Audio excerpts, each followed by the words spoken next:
The skies darkened over Tokyo on a warm June morning.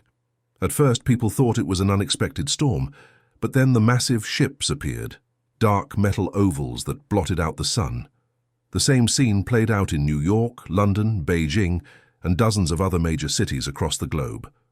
Humanity's first contact with aliens had begun, but not with the peaceful exchange of knowledge many had hoped for.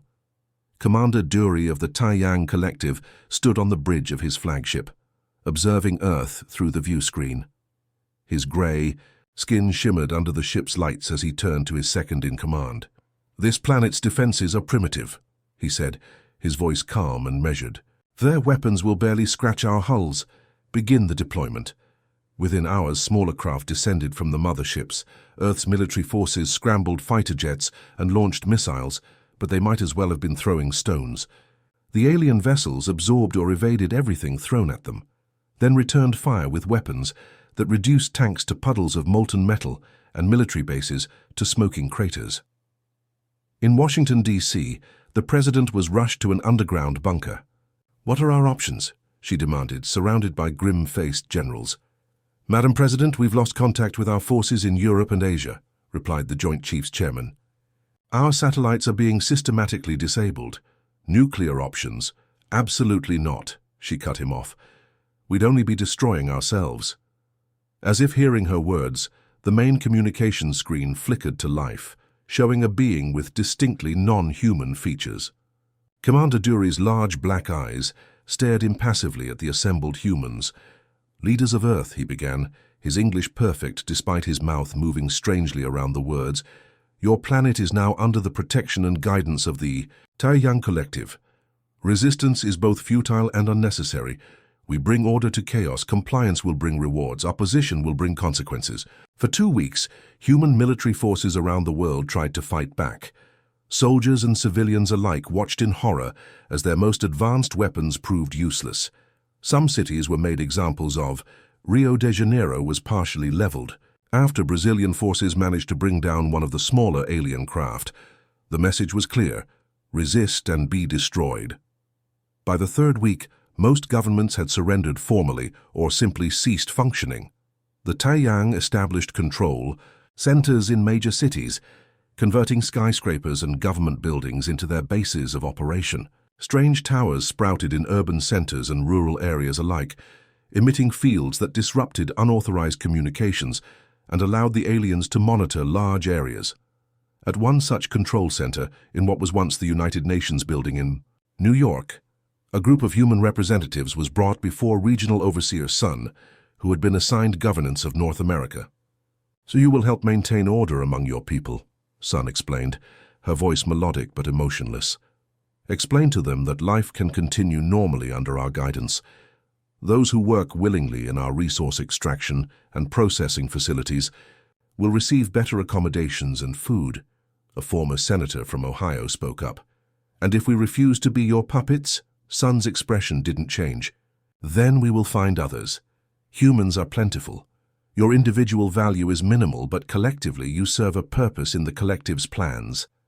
The Taiyang view of humanity became increasingly clear in those first months. To them, humans were barely more intelligent than working animals, capable of following instructions and performing labor, but not worthy of true respect or consideration. They established mining operations in resource-rich areas, processing plants in industrial zones, and research facilities where they studied Earth's ecosystem.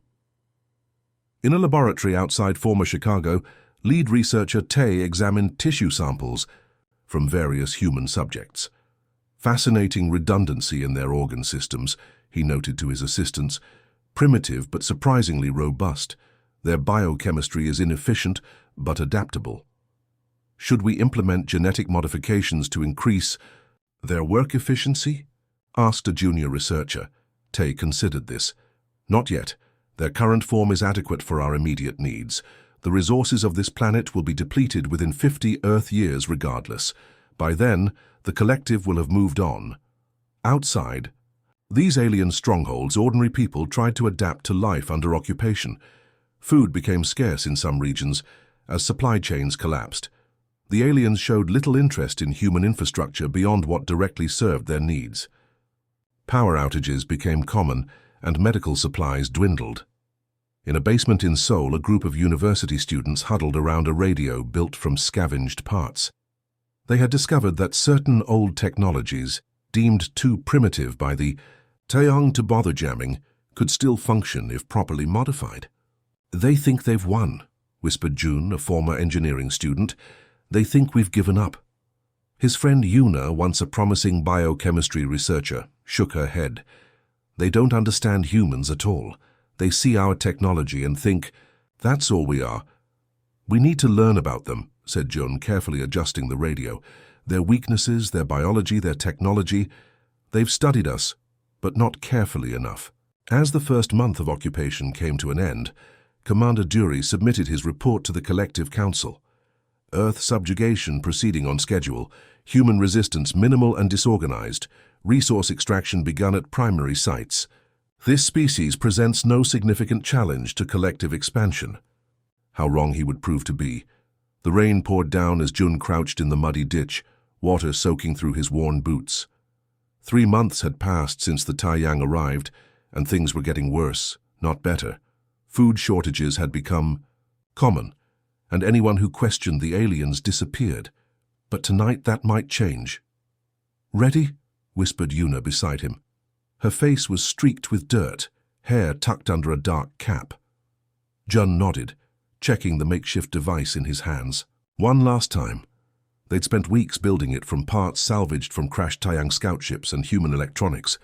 They weren't even sure it would work. "Now or never," he said.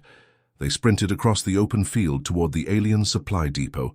The Taeyang were creatures of habit, and their patrol schedules were predictable, a weakness born of arrogance. John placed the device against the depot's outer wall while Yuna kept watch. 30 seconds, he whispered, hitting the activation switch. The device emitted a pulse that temporarily disrupted the Taeyang security field. No alarms, no flashing. Lights, just a brief window of opportunity. They slipped inside, grabbed what supplies they could carry, and were gone before the next patrol rounded the corner. Miles away, in what had once been a shopping mall outside of Busan, Commander Dury reviewed security footage from similar raids across the region. "This is the 5th supply depot breach this week," said his security chief. "Always the same method, a localized disruption of our security fields." Dury's eyes narrowed. "How are they creating these devices?" "Humans don't have this technology. They're using our own technology against us, sir, salvaged from damaged vessels and equipment." Dury slammed his fist down. "Impossible! Their brains are too primitive to understand our systems." But the evidence was undeniable. Somehow humans were not only understanding Taeyang technology, but adapting it for their own purposes. What the aliens had dismissed as simple theft was becoming organized resistance. In an abandoned subway tunnel beneath what was once Seoul, Jun and Yuna delivered their stolen supplies to a growing network of survivors. What had begun as a few, university students had grown into a resistance cell of over 50 people, doctors, engineers, soldiers, and ordinary citizens united by the will to fight back. The pulse disruptor worked perfectly, Jun reported to an older man named Kang, a former physics professor who had become their de facto leader. "Good," Kang said, examining the stolen Taeyang communication device they'd brought. "This is exactly what we needed. With this, we might be able to intercept their transmissions." Across the room, Dr. Park, once a renowned virologist, was studying Taeyang biological samples obtained during previous raids. "Their cellular structure is fascinating," she murmured. "They've evolved in an environment very different from Earth. Our atmosphere is actually mildly toxic to them over long exposure." This explained why the aliens always wore breathing apparatus outside their ships and bases. Not because they couldn't breathe Earth's air, but because prolonged exposure weakened them. It was a vulnerability, and the resistance was cataloguing everyone they found. Meanwhile, on the other side of the world, similar resistance groups were forming. The Taeyang had expected humans to be docile, accepting their new role as a subjugated species. Instead, humanity was adapting, fighting back in ways the aliens hadn't anticipated. In a Taeyang research facility outside former London, lead researcher Tae made a disturbing discovery. "These humans were found in Zone 12, he told Commander Dury via holographic communication. an area we've been using to dispose of chemical byproducts from our processing plants. That area should be lethal to Earth organisms, Jury replied, frowning. It should be, yes, but these humans had developed adaptations, genetic mutations that allowed them to tolerate the toxins. In just 3 months, Jury's expression darkened. That's impossible. Evolution doesn't work that quickly. Not natural. Evolution, no, Tay agreed. But we're seeing evidence that human DNA has unusual plasticity under environmental pressure. They adapt faster than any species we've encountered. This revelation troubled Jury deeply. The collective's conquest strategy relied on predictable responses from subjugated species. Humans were proving unpredictable. Back in Korea, the resistance achieved its biggest victory yet when a young woman named Hana, who had been working as a cleaner in a Taeyang command center, managed to access their communication network. Using a device built by June and the others, she broadcasted a message that bypassed alien jamming signals. "People of Earth," her voice rang out through radios and speakers across the continent. "This is Hana of the Korean resistance. We are not alone and we are not defeated. The Taeyang are not gods. They bleed, they make mistakes, and they fear us. Fear what we might become." She paused, her heart racing as she continued. "They underestimated our will to survive, our ability to adapt, form groups, share knowledge, study their technology, their biology, find their weaknesses. For today we fight back not just for Korea but for all of humanity." The broadcast lasted less than 5 minutes before the Taeyang shut it down, but it was enough. From Tokyo to Sydney, from Moscow to Cape Town, people who had been surviving in isolation suddenly knew they weren't alone. Commander Dury was furious. How did they access our network? Find this Hana immediately. But Hana was already gone, disappearing, into the network of tunnels and hideouts the resistance had established. The Taeyang launched raids, captured and interrogated humans, but the resistance stayed one step ahead. As Dury prepared his quarterly report to the Galactic Council, he found himself unable to explain adequately why resource extraction quotas weren't being met. Supply lines were being disrupted, equipment was being sabotaged, and worst of all, Taeyang technology was being stolen and modified. "We may require additional forces," he finally admitted in his report. "The human response has been unanticipated." It was the closest he could come to admitting a terrible truth. They had categorically underestimated humanity. And now, for the first time in his military career, Commander Dury felt something unfamiliar: doubt. In the resistance bunker, June and Yuna worked tirelessly on their newest project, adapting Taeyang weapons technology for human use. Across the room, Dr. Park had made a breakthrough in developing a compound that could weaken the aliens' immune systems. 1 year, Kang had told them. "Give me 1 year, and we'll do more than just survive. We'll drive them from our world." Looking at the determination in the eyes of those around him, Jun believed it might actually be possible. The Taeyang thought they were fighting scared, disorganized humans. They had no idea what was coming. 1 year into the occupation, Earth had changed beyond recognition. Cities once bright with lights now stood dark as the Taeyang rationed power. For their own uses, fields that once grew food for humans now cultivated alien crops. But beneath this surface of defeat, something remarkable was happening. In a repurposed subway station beneath Seoul, June stood before a wall covered with maps and diagrams. What had begun as a small resistance cell had grown into a coordinated network spanning continents. Using modified ham radios, Morse code, and even pre-digital technology like telegraph systems, humans had created a global communication network the Taeyang couldn't detect or disrupt. The Australian group reports success with the disruption device, Jun told the assembled resistance members. They've disabled a processing plant in Perth. North American cells have similar results. Kang, now thinner but with eyes burning brighter than ever, nodded approvingly. "And our project?"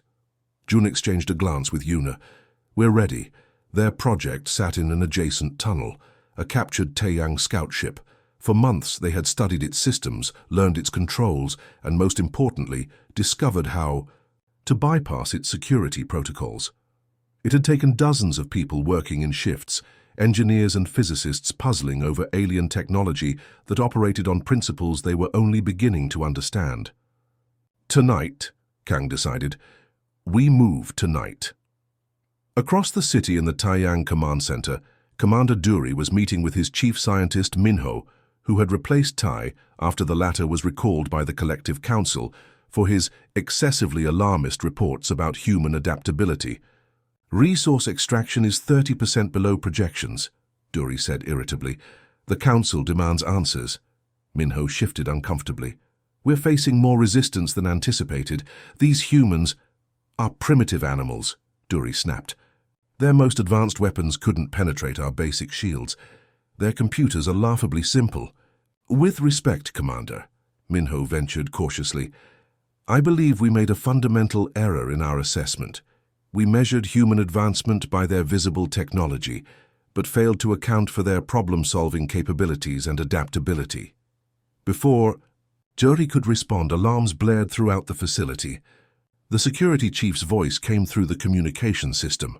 Commander, we've detected unauthorized access to Landing Bay 3. On the security feed, they watched in disbelief as one of their own scout ships powered up, its engines glowing. Blue in the darkened bay. Override the controls, Duri ordered. We can't, sir, the security chief replied, panic evident in his voice. They've somehow bypassed our security protocols. The scout ship rose shakily, then shot forward, smashing through the bay doors and into the night sky. Duri watched, speechless with rage and shock, as humans, creatures his species had dismissed as barely intelligent, stole Taiyang military technology right from under their noses. High above the city, Yuna gripped the control panel of the alien ship, her knuckles white. Beside her, Jun monitored the propulsion systems, while two other resistance members manned weapons stations. None of them had ever flown anything more complicated than a commercial drone before today.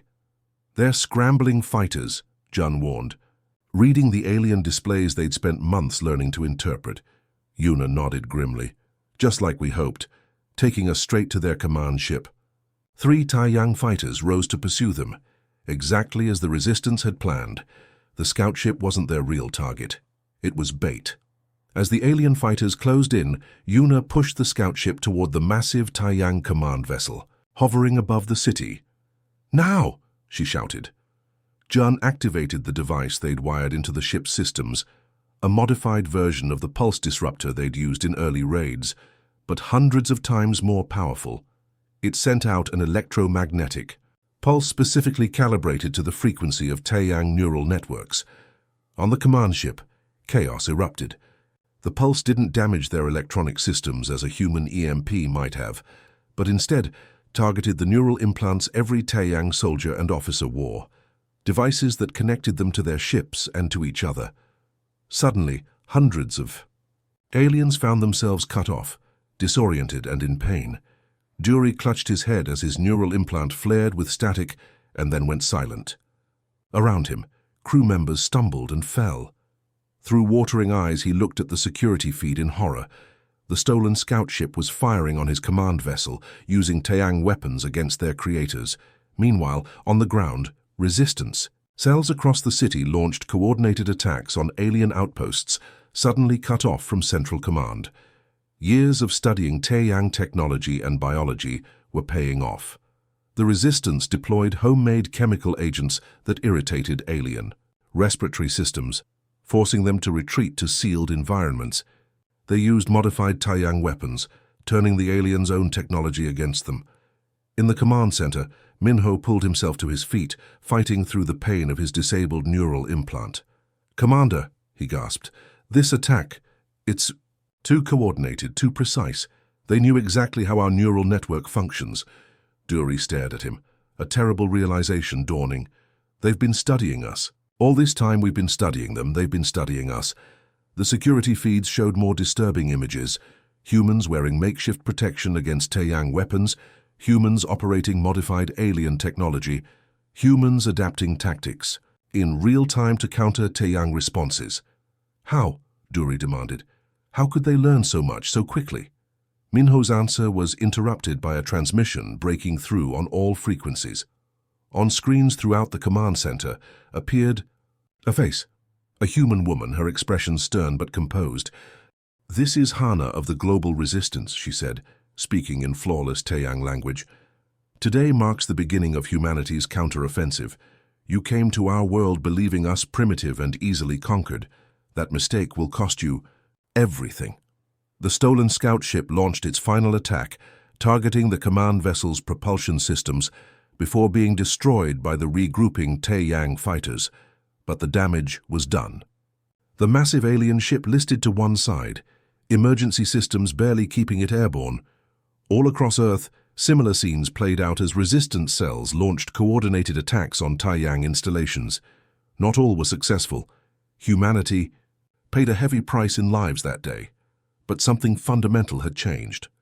The invaders who had arrived with such certainty of their superiority now found themselves on the defensive. In the smoking ruins of the command center, Dury composed an emergency transmission to the Galactic Council. For the first time in the glorious history of the Taiyang Collective, he had to report that reinforcements were not just requested, but desperately needed. "The humans," he wrote, his hands still shaking from the neural shock, "are not what we thought they were." As dawn broke over Seoul, Jun and Yuna stood on a rooftop watching the damaged Taiyang command ship struggle to maintain altitude. They had lost friends today, brave people who had flown that scout ship, knowing they wouldn't return. But they had proven something vital. The aliens could be hurt. Their technology could be turned against them. Their confidence could be shaken. "This is just the beginning," Yuna said softly. Jun nodded, eyes fixed on the horizon where more Taiyang ships would soon appear. "But now they know what we're capable of. The next phase will be harder." "Good," Yuna replied, a fierce smile on her face. "Let them bring their reinforcements. Let them bring everything they have. They've had a year to study Earth, we've had a year to study them, and we're just getting started." 2 years after the Taiyang ships first darkened Earth's skies, the war had entered a new phase. The alien reinforcements had arrived as expected, 3 massive carrier ships disgorging hundreds of smaller craft. But they found a very different situation than the easy conquest their reports had described. In what was once the Grand Hall of Seoul National University, now a resistance headquarters, Hana stood before a gathering of leaders from across Asia and beyond. No longer just a voice on pirated broadcasts, she had emerged as a symbol of humanity's resilience, a former biology professor who had lost everything to the invasion and risen to coordinate global resistance efforts. The Taiyang still control the skies, she acknowledged, gesturing to the holographic display showing alien fleet positions. The technology projecting this image had been built by human hands using salvaged Taiyang components. "But we control more ground every day. Their supply lines are stretched thin, their command structure is compromised." Jun, now bearing a scar that ran from his left eye to his jaw, pointed to red markers dotting the map. "These are the biological deployment zones. Dr. Park's compound has proven effective at every test site." Dr. Park stood up, her once neat lab coat now a patchwork of repairs. "The agent targets the specific respiratory vulnerability we identified in Taiyang physiology. It's harmless to Earth life, but forces the aliens to remain in sealed environments or risk progressive lung damage. We've manufactured enough to deploy in major occupation zones across 3 continents." What Dr. Park didn't mention was the cost of this discovery. The raids on Taiyang medical facilities, the dangerous experiments, the volunteers who had risked exposure to alien biological samples. Science conducted not in sterile labs, but in hidden bunkers with salvaged equipment. "And the pulse weapon?" Hana asked, turning to Yuna. Yuna, who had emerged as their foremost expert on Taiyang technology, nodded confidently. "The new version is ready. We've calibrated it to disable their neural implants without damaging our own equipment. Range is limited, about 1 kilometer, but we've built 20 units ready for deployment." The meeting continued as reports came in from resistance groups around the world. In North America, fighters had captured a Taiyang communication hub. European cells had disrupted resource processing operations in 3 major cities. Australian groups had established control over vast rural areas where the aliens had minimal presence. But there were losses too. Entire resistance cells wiped out, cities punished for harboring fighters, civilian casualties mounting. This was no clean war with clear battle lines. It was fought in shadows and ruins, with information as valuable as ammunition. After the meeting dispersed, Hannah found Jun staring at an old photograph, 3 young students smiling in front of a university building, taken in a world that no longer existed. "Thinking about what we've lost?" she asked quietly. Jun shook his head. "Thinking about what we've become. 2 years ago I was studying engineering, worried about final exams. Now I'm designing weapons based on alien technology." "We adapted," Hannah said simply. That's what they didn't expect. Their conversation was interrupted by an urgent call from the communications hub. "You need to see this," said the young operator, eyes wide with shock. On the main screen appeared the face of Commander Dury, the Taiyang military leader they'd come to know through intercepted transmissions, but instead of addressing his troops, he was speaking directly to humans, his message broadcasting on all frequencies. "Attention resistance forces," he said, his translator converting his words to multiple human languages simultaneously. "Your attacks have escalated beyond acceptable parameters. Your deployment of biological agents against Taiyang personnel constitutes a war crime by any civilized measure." Jun couldn't help but laugh bitterly at the irony. Invaders claiming the moral high ground. "Therefore," Dury continued, "I am authorized to deploy our final countermeasure. In exactly 12 hours we will activate atmospheric processes that will make Earth's air unbreathable to humans while optimizing it for Taiyang physiology. All human resistance will cease or your species faces extinction." The transmission ended, leaving stunned silence in the command center. "Can they do that?" someone finally asked. Yuna was already pulling up intercepted Taiyang technical documents on her tablet. "Theoretically, yes. They have the technology to alter atmospheric composition over large areas. We've seen smaller versions used around their primary bases." "Then we have 12 hours to stop them," Hannah said, her voice steady despite the existential threat. "Where would these processors be?" "Their main command ship," Yuna answered immediately. "It's the only vessel with enough power to coordinate a planetary-scale operation. The command ship, suspended in low orbit since the reinforcements had arrived, too high to reach with their current weapons. It seemed impossible, yet surrender meant extinction." "I might have a way," Jun said quietly. All eyes turned to him. "Remember Project Icarus? The thing we said was too risky, too unlikely to succeed." Yuna's eyes widened. "The shuttle modifications? John, we haven't tested them. The calculations were theoretical." "We don't have time for testing now," he replied grimly.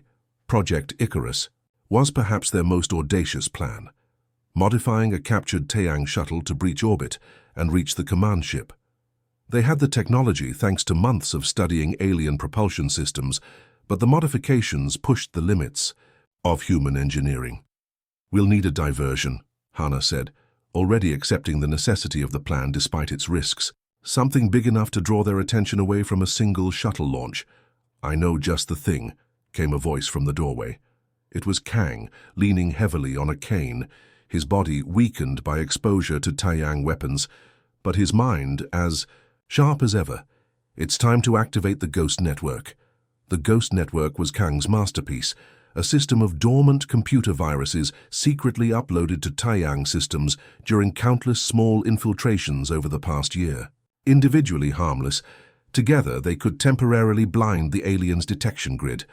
As the resistance mobilized, preparations for what might be humanity's last stand took shape with grim efficiency.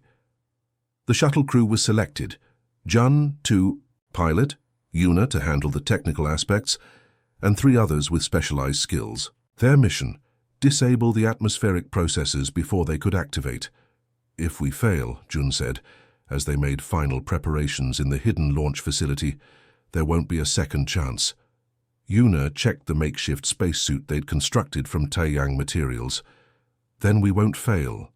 At the designated time, resistance cells worldwide launched coordinated attacks on Taiyang installations. Not to win, merely to distract. Simultaneously, Kang activated the Ghost Network, creating sensor phantoms that made it appear as if Dozens of human aircraft were approaching Taiyang positions. In the confusion, a single shuttle rose from an abandoned industrial zone outside Seoul, its modified engines straining against Earth's gravity with technology never meant for this purpose. Inside, 5 humans headed toward the stars, carrying with them the specialized pulse weapon that represented humanity's last hope. As they approached the massive Taiyang command ship, Jun felt an emotion he hadn't experienced in 2 years: awe. From this height, Earth appeared as it once was, blue and beautiful, without the scars of invasion visible from space. "For home," he whispered, as he guided the shuttle toward the vessel that held the power to end humanity. The real battle was just beginning. 5 years had passed since the day alien ships first appeared in Earth's skies. What the Taiyang had expected to be a simple conquest had transformed into their greatest military disaster in 10,000 years of expansion. Commander. Duri stood at the viewport of a human vessel, not as its captain but as its prisoner. The ship, ironically named Phoenix, had once been a Taiyang cruiser before being captured and modified by human engineers. Now it led a fleet of similar vessels toward the heart of Taiyang space.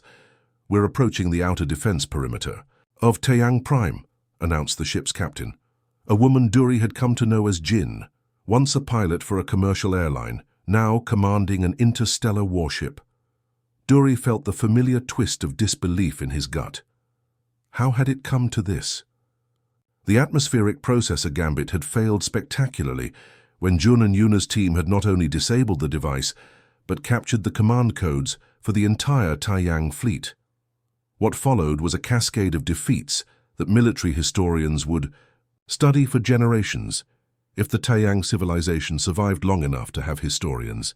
"They're hailing us," reported the communications officer. Captain Jin nodded to Duri. "Tell them what happens if they resist." The commander's legs felt weak as he stepped forward.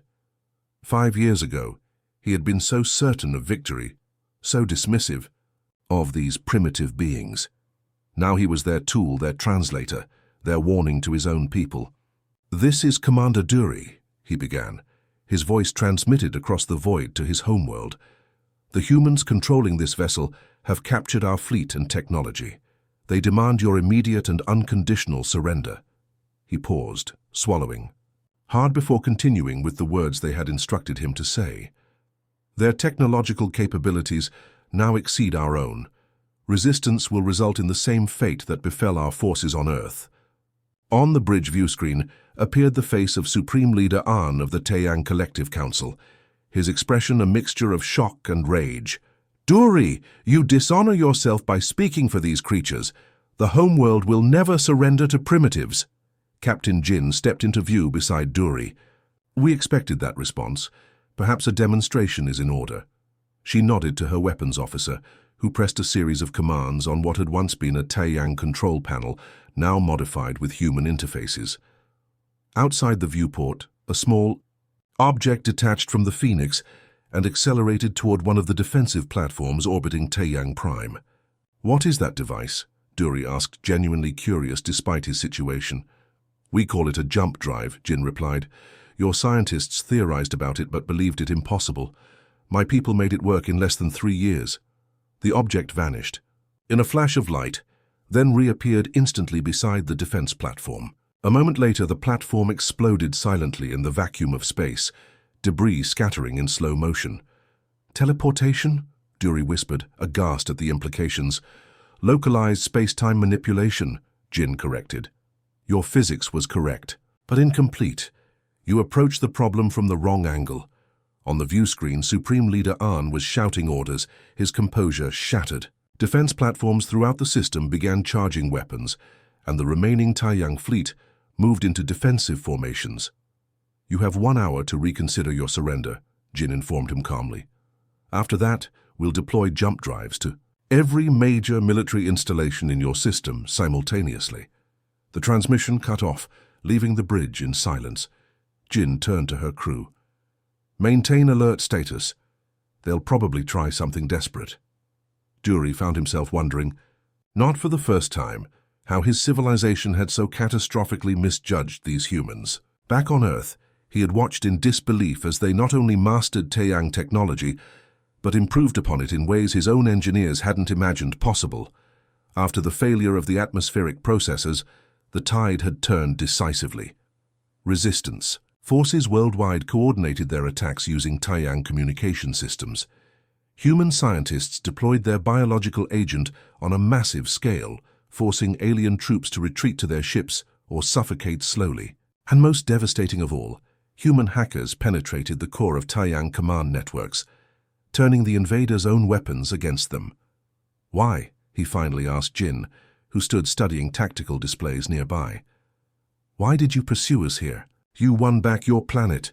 You could have simply defended it against future attacks." Jin looked at him, her expression neither triumphant nor vengeful, merely determined. "Because you wouldn't have stopped. Your record shows 17 other civilizations. You've conquered. We would always be looking over our shoulders, waiting for your return." She turned back to the display. "Besides, we found something interesting in your databanks. Star charts showing hundreds of inhabited worlds under Taiyang control. Worlds with people who deserve the same freedom we fought for." Before Dra'kari could respond, the tactical officer called out, "Multiple launches detected from the surface. They're deploying planet-based weapons." "As expected," Jin replied calmly. "Deploy countermeasures." The ship shuddered slightly as dozens of small craft launched from its bays. Not weapons, but another human innovation. Each contained a modified version of the pulse technology that had proven so effective against Taiyang neural implants, expanded to disable their weapon systems as well. "Your weapons rely too heavily on centralized control," Jin explained to Dra'kari as they watched the countermeasures intercept the incoming missiles. One override command, and they shut down. As predicted, the Taiyang attack faltered before it could truly begin. On the view screen, Supreme Leader An reappeared, his expression now one of shock rather than defiance. "How is this possible?" he demanded. "Your species barely had spaceflight when we found you." "True," Jin acknowledged. "We were behind you, technologically. But technology isn't everything. You measured our buildings, our vehicles, our weapons, but you never bothered to measure our adaptability, our creativity, our determination." She leaned forward. "Your mistake wasn't invading Earth. Your mistake was underestimating who you were invading." In the days that followed, the capitulation of the Taiyang collective unfolded with remarkable speed. Once their military advantage was neutralized, their empire, built on the subjugation of technologically inferior species, began to crumble from within. Other conquered worlds, inspired by Earth's example, rose up against their weakened overlords. 6 months later, Jun and Yuna stood on the observation deck of a human outpost orbiting what had once been a Taiyang colony world. Below them, the planet's native population was rebuilding, assisted by human advisors sharing technology and knowledge. "Did you ever imagine this?" Yuna asked, gesturing toward the stars where human ships now traveled freely, using drives that Taiyang engineers had declared theoretically impossible. Jun shook his head. "When they first came, I just wanted to survive. Then I wanted them off our planet. I never dreamed we'd be out here helping others do the same." "Humans adapt," Yuna said simply. "It's what we do best." On the other side of the galaxy, Commander Yi. Dra'kari sat in comfortable confinement in what had once been his people's Grand Council chamber. Across from him sat Hana, now serving as Earth's diplomatic representative to the former collective worlds. "Our historians have a question for you," she said, setting a tablet between them. "They're documenting the war and want to include the Taiyang perspective. What do you think was your people's greatest mistake?" Dra'kari considered the question carefully. He had spent years contemplating this very point. "We saw your technology and deemed it primitive," he said finally. "We analyzed your weapons and found them lacking. We studied your science and considered it rudimentary." He looked up at her. "But we failed to understand that technology is merely a tool. What makes a species formidable isn't the tools they possess when you meet them. It's their capacity to adapt, to learn, to overcome." He gestured to the window, where the once mighty Taiyang capital now operated largely under human supervision. "We measured everything about humanity except its spirit. And that was our fatal error." Hana nodded, satisfied with his answer. As she rose to leave, Duri called after her. "Your species moves very quickly," he observed. "Where will humans go from here?" Hana paused at the doorway, considering the question. "Outward," she said simply. "Always outward. But unlike the Taiyang, we won't conquer. We'll explore. We'll learn. And maybe someday we'll even forgive." As she disappeared down the corridor, Duri turned back to the window, watching the alien sunset over a world that had once been the center of a mighty empire. Now their mighty empire lay in ruins, not because humans had possessed superior technology or overwhelming numbers, but because his people had made one critical error. They had underestimated humanity.